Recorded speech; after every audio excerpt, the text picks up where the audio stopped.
ओम नमः शिवाय। श्रावण मास महात्म्य 18वां अध्याय। सनत कुमार बोले, हे भगवान, हे पार्वतीनाथ, हे भक्तों पर अनुग्रह करने वाले, हे दया सागर, अब आप दशमी तिथि का महात्म्य बताइए। ईश्वर बोले, हे सनत कुमार, श्रावण मास में शुक्ल पक्ष की दशमी तिथि से यह व्रत आरंभ करें। पुनः प्रत्येक महीने में शुक्ल पक्ष की दशमी तिथि को यह व्रत करें। इस प्रकार 12 महीने में इस उत्तम व्रत को करके बाद में श्रावण मास में शुक्ल पक्ष की दशमी तिथि पर इसका उद्यापन करें। राज्य की इच्छा रखने वाले राजपुत्र, उत्तम कृषि के लिए कृषक, व्यवसाय के लिए वैश्य पुत्र, पुत्र प्राप्ति के लिए गर्भिणी स्त्री, धर्म अर्थ काम की सिद्धि के लिए सामान्य जन, श्रेष्ठ वर की अभिलाषा रखने वाली कन्या, यज्ञ करने की कामना वाले ब्राह्मण श्रेष्ठ, आरोग्य के लिए रोगी और दीर्घकालिक पति के परदेश रहने पर उसके आने के लिए पत्नी, इन सबको तथा इसके अतिरिक्त अन्य लोगों को भी इस दशमी का व्रत करना चाहिए। जिस कारण जिसे कष्ट हो तब उसके निवारण हेतु उस मनुष्य को यह व्रत करना चाहिए।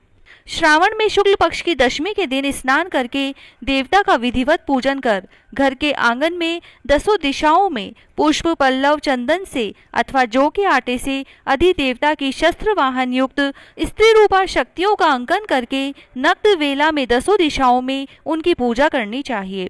घृत मिश्रित नैवेद्य अर्पण करके उन्हें पृथक पृथक दीपक प्रदान करना चाहिए। उस समय जो फल उपलब्ध हो वह भी चढ़ाना चाहिए। इसके बाद अपने कार्य की सिद्धि के लिए इस प्रकार प्रार्थना करनी चाहिए, हे दिग्ग देवता, मेरी आशाएं पूर्ण हो और मेरे मनोरथ सिद्ध हो, आप लोगों की कृपा से सदा कल्याण हो। इस प्रकार विधिवत पूजन करके ब्राह्मण को दक्षिणा देनी चाहिए। हे मुनि श्रेष्ठ, इस क्रम में प्रत्येक महीने में दशमी तिथि का व्रत सदा करना चाहिए और 1 वर्ष तक करने के अनंतर उद्यापन करना चाहिए। अब पूजन की विधि सुने। स्वर्ण अथवा चांदी अथवा आटे से ही 10 दिशाओं को बनवाएं। उसके बाद स्नान करके भली भांति वस्त्राभूषण से अलंकृत होकर बंधु बांधवों के साथ भक्तिपूर्ण मन से 10 दिग्ग देवताओं का पूजन करना चाहिए। घर के आंगन में क्रम से इन मंत्रों के द्वारा दिग्ग देवता को स्थापित करें। इस भवन के स्वामी और देवताओं तथा दानवों से नमस्कार किए जाने वाले इंद्र आपके ही समीप रहते हैं। आप इंद्री नामक दिग्ग देवताओं को नमस्कार है।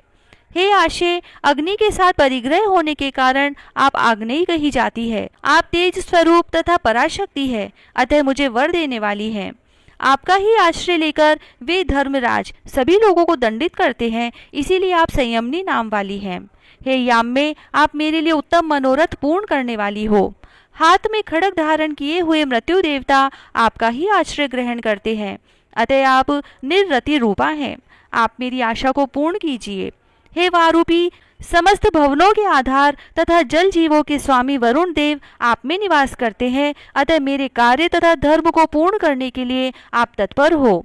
आप जगत के आदि स्वरूप वायुदेव के साथ अधिष्ठित हैं, इसीलिए आप वायव्वा हैं। हे वायव्य, आप मेरे घर में नित्य शांति प्रदान करें। आप धन के स्वामी कुबेर के साथ अधिष्ठित हैं, अतः आप इस लोक में उत्तरा नाम से विख्यात हैं। हमें शीघ्र ही मनोरथ प्रदान करके आप निरुत्तर हो।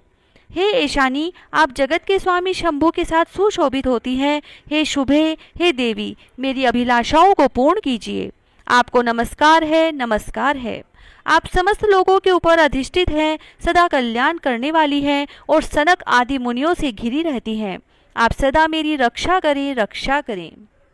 सभी नक्षत्र ग्रह तारागण तथा जो नक्षत्र माताएं हैं और जो भूत प्रेत तथा विघ्न करने वाले विनायक हैं, उनकी मैंने भक्ति युक्त मन से भक्ति पूर्वक पूजा की है। वे सब मेरे अभिष्ट की सिद्धि के लिए सदा तत्पर हो।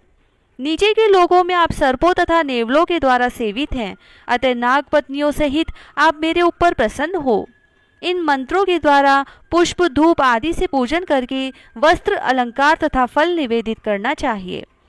इसके बाद वाद ध्वनि, गीत, नृत्य आदि मंगल कृत्यों और नाचती हुई श्रेष्ठ स्त्रियों के सहित जागरण करके रात्रि व्यतीत करनी चाहिए। कुमकुम, अक्षत, तांबूल, दान मान आदि के द्वारा भक्तिपूर्ण मन से उस रात्रि को सुखपूर्वक व्यतीत करके प्रातःकाल प्रतिमाओं की पूजा करके ब्राह्मण को प्रदान कर देनी चाहिए।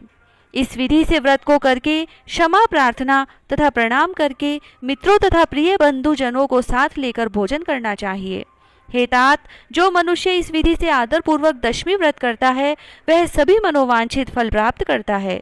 विशेष रूप से स्त्रियों को इस सनातन व्रत को करना चाहिए, क्योंकि मनुष्य जाति में स्त्रियां अधिक श्रद्धा कामना परायण होती है। हे मुनि श्रेष्ठ, धन प्रदान करने वाले, यश देने वाले, आयु बढ़ाने वाले तथा सभी कामनाओं का फल प्रदान करने वाले इस व्रत को मैंने आपसे कह दिया। तीनों लोकों में अन्य कोई भी व्रत इसके समान नहीं है।